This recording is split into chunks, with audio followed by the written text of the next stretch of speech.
SEC Media Days continues on, and we're going to break down some more comments made by some of the Razorback players, as well as Sam Pittman, coming up here on the Locked On Razorbacks podcast. You are Locked On Razorbacks, your daily podcast on the Arkansas Razorbacks, part of the Locked On Podcast Network, your team every day. And welcome into the Locked On Razorbacks podcast. I am your host, John Nabors. I am also the host of Out of Bounds. You can catch every weekday afternoon from 1 to 4 on 103.7 The Buzz and 103.7thebuzz.com. Hope everybody's having a wonderful Thursday as SEC Media Days will come to its conclusion at the end of today, which have a few teams that are going today. And, so we'll see if anything comes out from them as far as any comments made about Arkansas or anything like that. But as was mentioned, there were still a few more things that we wanted to get into when it came to some of the comments made at SEC Media Days from Razorback football players as well as Sam Pittman. And I thought that this was a really interesting compilation of clips that we can kind of go through here when it talks about Sam Pittman, KJ Jefferson, Bumper Pool, and Jalen Catalon all the same. And then we'll have some other clips to play for you as well. But a few things I want to take away from this, and here's just a few of the things that Coach Sam Pittman and the players had to say. Hard to go from 6 wins to 9. It's certainly harder to go from 9 to each win you go up is harder, and it's harder to maintain. And especially in the SEC, and no disrespect to the East, especially in the SEC West. And then they had a college football playoff team and a BYU who's 21-4 over the last 2 years and been waiting to the top 20. You got yourself a schedule. So, listen, I love it at Arkansas. I'm not complaining one bit about it. We're University of Arkansas. We'll go compete. I feel like I improved on just decision making and being disciplined with the ball, just taking care of the ball, try to get put my teammates in the best position to win. And I feel like just leading forward and moving forward, I just want to be more consistent and just keep being more vocal on a leadership role. There was a lot of older guys leaving, and I just felt that I wanted to come back to be able to set a standard of how you work, what you do to end a season. Because we had that success last year, I didn't want it to be one of those things where it would just happen and then it's gone. Last year was a great year, but I always say to the team, last year was last year. It's 2022 now, so it's a new year. Everybody's looking to start off right and, try to make it to the top, just like how we are. So I say we got to attack every single day and just get 1% better. And then if we do that, we can progress off last year. That was head coach Sam Pittman, KJ Jefferson, Bumper Pool, and then Jalen Catalon, respectively. And I think that was kind of the theme that they were asked about a lot, and something that rightfully should be asked. How do you build upon what you had this past year? How do you become a better football team after having such a great year last year, especially with the amount of wins that you have, and you only get so many chances at wins? You think about it, Arkansas played 13 games last year, and they won 9 of them. So each time that you can win one game, especially in the SEC, it goes a long way. Like, it really puts things into perspective and puts it forth and matching the difficulty of it all. And so to hear like Bumper Pool and Jalen Catalon especially talk about, reasons that they came back and also how they look towards the next year. We'll start with Bumper. I think he understands it, that like being a Razorback is awesome. Like, he loves being a Razorback. He always wanted to be a Razorback, grew up a Razorback fan.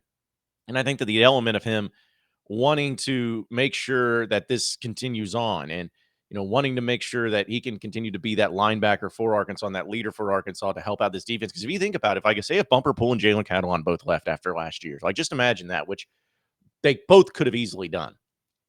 Like, we'd be talking about like major problems here, especially if Bumper had left, because you'd be replacing the entire linebacker core. And you'd have Drew Sanders, but who else would you have? Maybe not anybody worth of note. And then if Catalon left, the experience would pretty much be gone from last year or even previous years and talent-wise in the secondary. So you're talking about some pretty significant changes if these guys did not return to Arkansas this upcoming season. And the fact that they were not only willing to play another year in college football, but were willing to come back and play at Arkansas really continues to showcase the culture, and that Sam Pittman is somebody that people like to play for, and the whole coaching staff that he has and put in place, which we'll talk about that here in just a little bit. These are people that these players want to play for as well with their assistant coaches and everything. So like all of those elements are really showing and they're really telling, especially in this current state of college football, where the transfer portal is running rampant. NIL's going crazy. People don't know whether or not, to go to a school because of this, or, if they're going to this school because of that, or is there tampering? Is there deals getting made? Is there problems with people not getting paid? Whatever it may be, there's a lot of reasons for people to stay or for people to go and not necessarily for people to stay. In fact, there's even more reasons and incentives in a lot of cases for people to leave their current spot than to stay at their current spot. And the fact that Sam Pittman has been able to establish this, where, yeah, there's been players that have left. I'm not saying that it's pretty much nil when it comes to that. I think Joe Fouché and Greg Brooks leaving was hurtful. I think it was, especially when Fouché, I think people forget he was voted captain by his team last year. He was a team captain, and then he left. Still rubs me the wrong way. But transfers are going to happen. That's what it is. It's about the mass exodus, though, for teams where not only are players transferring, but coaches are leaving, and people are going to start wonder, what's the issue? Is it the NIL? Is it some sort of problem inside the locker room? Do they not like the coach? Whatever it may be. And sometimes it's none of those things. Sometimes it's just the player getting the wrong person in their ear, telling them to go somewhere else, and that's what they end up doing. So all those things coming into place, and like, is another reason why it's incredible to see what Sam Pittman is able to do. Because again, this is not something that's just willy-nilly easy to win in college football and easy to win in the SEC, and it's particularly not easy to win in the SEC West. What this is that this is a coach who understands culture and understands what players want and how to get the most out of those players. Players want to be coached at the end of the day. Like, they don't want to be your best friend. They do want to be coached. But a lot of times these players also want what's theirs. They may want money. They may want playing time, whatever it is. Like, that's okay, because that's what's available to them. Playing time was available to them. Money is now available to them. If it's available to you, I don't care what anybody says who's listening to this podcast. If you were a 19, 20, 21-year-old kid and you saw that you had both of those things not only being incentivized at the place you were at, but also being incentivized at other places you could go, you would take the bait on that. You would leave for that. I have a hard time believing that anybody would stay at their favorite school for $50,000 when there's a cross-division rival or whatnot offering you $300,000, that you would say no. I doubt it. And so now that these things have been readily made available to them, it's about you as a coach being able to establish that culture at your school that will say, hey, we're going to play the best players. And we're going to try, and it's going to be open competition, and we're not making any promises to you that we can't keep. We're not going to tell you saying, hey, you're going to be a starter when we're recruiting you, and then you not be a starter. We're going to be honest with you. And I think that's what players and families of players really respect. And also, they have an opening for the NIL, which I said this before, and I will say it again. Arkansas has one of the best NIL programs in the country. I'm just telling you, it's 100% true. It's not something that they're lacking in at all. I've seen it. And so you have the NIL going for you. You have the elements of, the coaching staff being able to be great at what they do, and recruiting is great as what they do.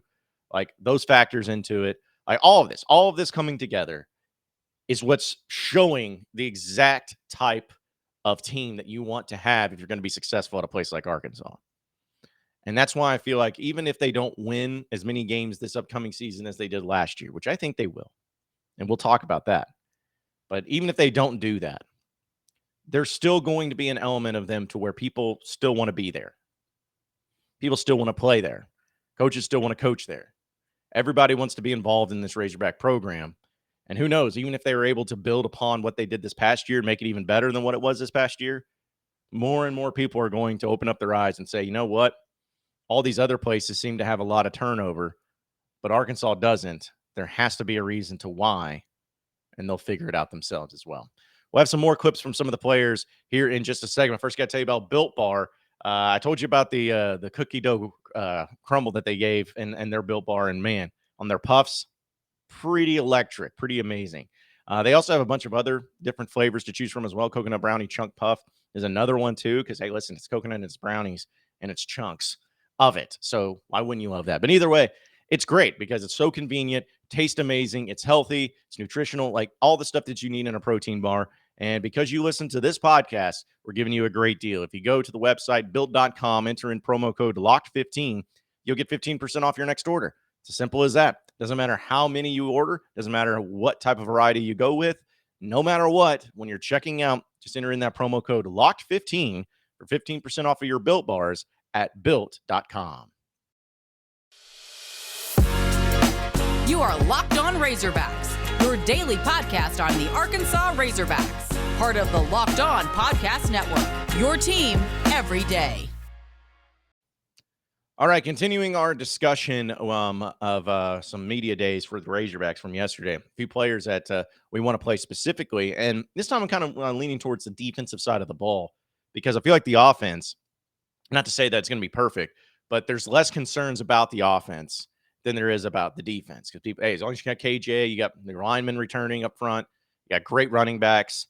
You know, now the wide receiver position is questionable, but the defense is the one's had to replace the most. Where the D line is going to be completely brand new. Linebackers, pretty much all of them, but one's going to be brand new. And your secondary, you have some guys returning, but you lost 2 guys to transfer. You lost another guy to the draft. You've added some guys in. Like there's just a lot of mystery behind it all too. And one of the things I think people are most excited about and feel least confident is not only the players that you had coming in from the portal, but also Barry Odom, being able to retain him as your defensive coordinator, which we know is always big when continuity comes into place with college football. And Jalen Catalon was actually asked about Barry Odom playing for him, and here's what he had to say. Coordinator. I mean, I say it all the time, and I'll continue to say it to the day I die. He's consistent. I mean, every single day, I mean, he comes in. What you see is what you're going to get. I mean, he comes in ready to work. I mean, it doesn't even matter what day it is. It doesn't matter if it's a walkthrough day. I mean, it's got to be your best walk. There's going to be a high-tense walkthrough because that's how he's going to coach. And he's he's a player's coach, you know, just like Coach Pittman is. I mean, Coach Odom's a player's coach. I mean, every single day he's making sure the guys have everything they need, making sure they're on time for stuff, making sure that, you know, just talking to us, not even about football, it's about life. And that's something that I always respect about him, that he's not just going to talk to you about football and X's and O's. He's going to talk to you about family and how's, you know, the outside life, you know, what do you do for your free time? You know, he always wants to engage and get to know you. And so I always respect that. And, you know, that goes down from him. You know, and I mean, his family's the same way. Me and his family, I mean, they just love, you know, they love the players, and they just want to make sure we have everything we need. So that's my coach. You know, like I said, I love that guy. It's Jalen Catalon on Barry Odom, the defensive coordinator. Yeah, I mean, hearing that, how does that not get you excited if you're a Razorback fan to hear that from your captain, your All-American safety, a guy who was recruited by one different coaching staff, then came in with a new coaching staff, and not only was able to play under this new coaching staff, be successful in it, but then also come back after injury when you could have left. Like all those things got to get you excited about the possibility of Arkansas's defense being just as good, maybe even better than what they're going to be from last year to this year. I honestly think that just looking at the defensive side of things, and some people will disagree, and that's fine. Like, I mean, this is talking season, right? I mean, this is what we do. We just talk about nonsense and throw things against the wall and see if any of them stick.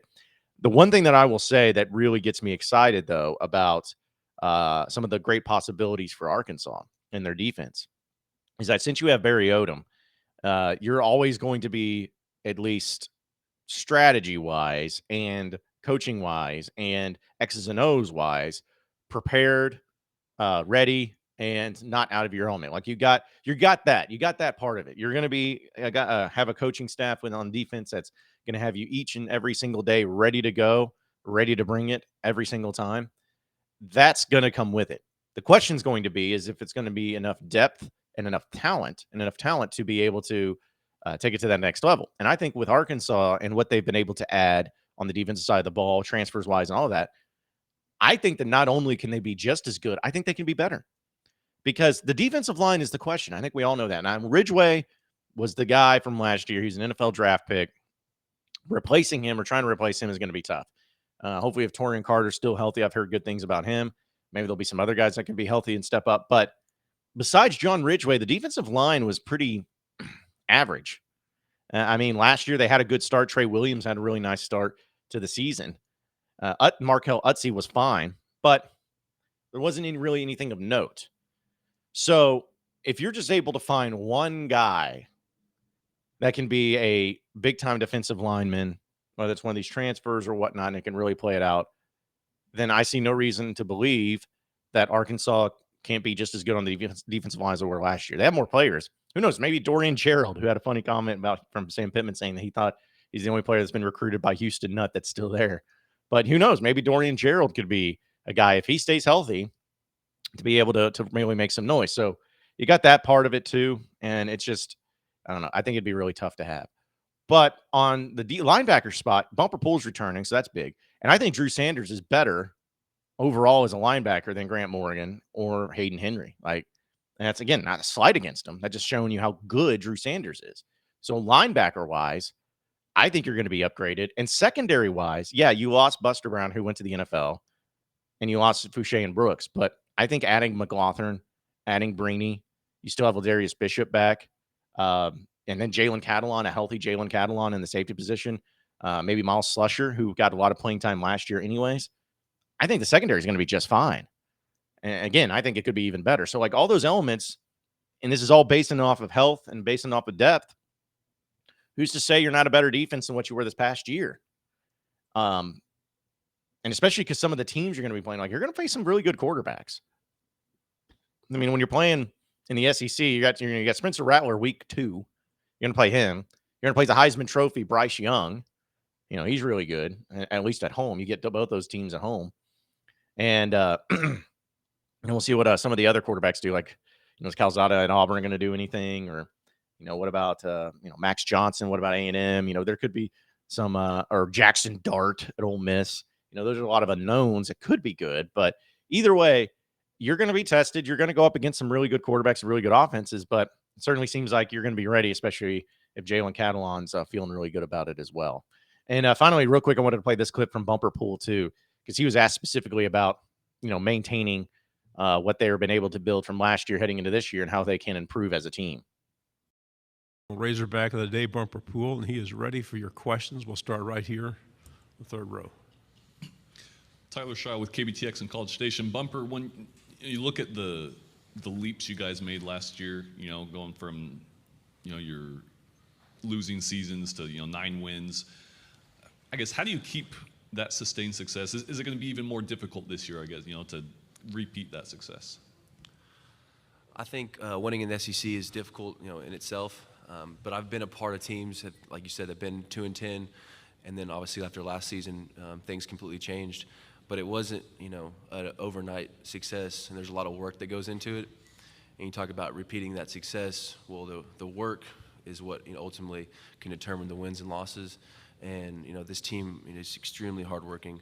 The summers aren't easy, and we know that fall camp's coming up, and that's a grind. But ultimately, if you go in and you work hard, then success will be the benefit of it.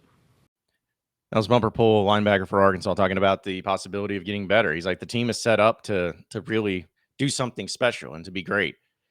They have the work ethic to be there. They got the the ability to be there. It's just a matter of putting it all together. And this is something that I know Sam Pittman even brought up in that first clip he played in the previous segment, just about how hard it is to win in the SEC. We all know how hard it is, but just to get each and every win, like I hated the way that Houston Nutt would say it, but it was kind of like legitimate where you go, every win is precious. It's like, yes, every win is precious. I wish you wouldn't use the word precious, but it's true. Like every win in the SEC is huge. Does not matter who it's against. I don't care if it's against Missouri or Vanderbilt or whoever. If you win in the SEC, it's huge. Like that is monstrous. Now, some wins may be weighted more than others, but like Arkansas beating A&M last year, massive. Beating LSU, massive. Beating Mississippi State, massive. Like beating Missouri, massive. Like these are massive wins because it makes the difference. Like imagine last year if you would have lost to Mississippi State, the feeling you would have had after going 7-4 compared to, or 7-5, the way you went with 8-4. There's a difference there. Like there's a major difference there. And so every win means so much more. And I think the team understands it. And that's why I feel like this upcoming season, you're going to see a team that really understands that too and is going to go out and give it their all each and every game. We'll get into our final segment here, and I want to talk about my predicted order of finish from the SEC West down at SEC Media Days here on the Locked On Razorbacks podcast. You are Locked On Razorbacks, your daily podcast on the Arkansas Razorbacks, part of the Locked On Podcast Network, your team every day. All right, so continuing on with the Locked On Razorbacks podcast, I'll be brief on this one because I'm trying to make this hopefully work because I'm trying a new thing with our streaming service here to hopefully get this graphic up there where it doesn't completely cut me off completely. But I did not go to Media Days this year, although I got credentialed for going to Media Days. And when you go to Media Days, you get the opportunity to vote still on all SEC players, as well as your predictive order of a finish of everything in the SEC. Last year, I was one of the few that picked Arkansas to finish third in the SEC West. People ripped me a new one for it, but I ended up being right. They ended up finishing third. I didn't get much else right except for Bama finishing first. Bama finishing first and Arkansas finishing third were the only other ones I got right. But those were important ones, especially the Arkansas element. So people have been asking, it's like, all right, so you picked that last year. What are you going to do this year? Who are you going to choose this year? Well, here is my predicted order of finish for those of you on YouTube. Hopefully this works, and you can get a check first dibs on it as well. There you have it. I got Alabama at number 1. No surprise there. I have Arkansas at number 2. The Razorbacks at number 2. I have Texas A&M at number 3. LSU at number 4. Number 5, I have Ole Miss. Number 6, I have Mississippi State. And number 7, I have Auburn. So there you have it. I have Arkansas finishing second in the SEC West. I believe it's going to happen. I believe that of the schedule that's set up before you, that this is going to be the year where not only Arkansas wins just as many games as they did last year in the regular season, but they win even more. Because to finish second in the SEC West, you need to at least go 10-2 to feel good about your chances. And folks, I feel like Arkansas is going to go 10-2 this year. Now, if you want to revoke my credentials, if you want to tar and feather me, if you want to run me out on a rail, that's fine. I will take it, and I will die on this hill. But I'm telling you right now, I believe that Arkansas is going to win all the games that they're supposed to, and the only ones that we all know that are going to be their toughest matchups, 2 of them especially, it's going to be Alabama at home, because no matter what, it's going to be hard for me to predict that they're ever going to beat Alabama until they actually beat Alabama. And the other one, to me, is Texas A&M, which happens to be early part of the season for both of those games and also happens to be back-to-back weeks. Pretty tough thing to accomplish, and that's why I feel like going 1-1 in those 2 games would be incredible. But here's the thing, folks, and I want you to think about this, and we'll end on this. Think about this. If Arkansas was able to go 1-1 in those games, what other team on the rest of the schedule would you be concerned about? Auburn, Mississippi State, Ole Miss, LSU, Missouri? At BYU may be pretty tough, actually.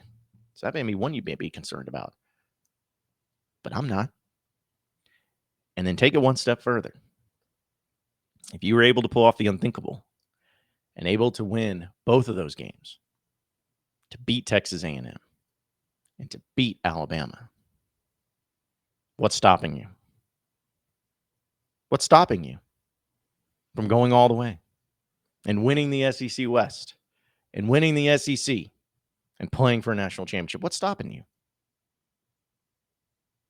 Just saying. I believe in Arkansas. I believe in a 10-2 year, and I believe that they're going to finish second in the SEC West. Appreciate everybody listening in to the Locked On Razorbacks podcast. Be sure to like and subscribe to the podcast on iTunes or on Google Play. You can also get after me on Twitter at BuzzJohnNabors for any questions, comments, concerns that you may have. We'll keep it going from there. Same podcast time, same podcast channel tomorrow afternoon. Have a great day, everybody. We'll see you then.